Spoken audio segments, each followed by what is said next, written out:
তো চলো, আজকে কি রান্না হয়েছে তোমাদের দেখি দিয়ে। নড়বড় করছে কেন স্ট্যান্ড? এই যে এখানে আছে লাউয়ের খোসা ভর্তা, এটা রেসিপিটা দিয়ে দেবো, তোমরা দেখো। আর আছে লাউ দিয়ে ডাল, দেখা যাচ্ছে। আর আছে লাউয়ের তরকারি। আর আছে মাছের ঝোল। এটা এটা কিন্তু কালকে, এটা আজকের না, মিথ্যা কথা আমি বলি না একদম।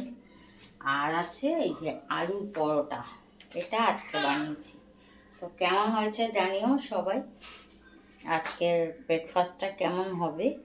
বাটার দিয়ে আলুর পরোটা, তো খুব সুন্দর হয়েছে, একদম নরম নরম।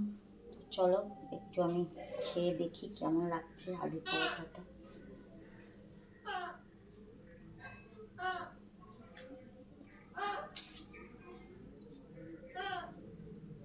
কিন্তু এখন খাওয়ার টাইম নেই, বেরিয়ে যাবো।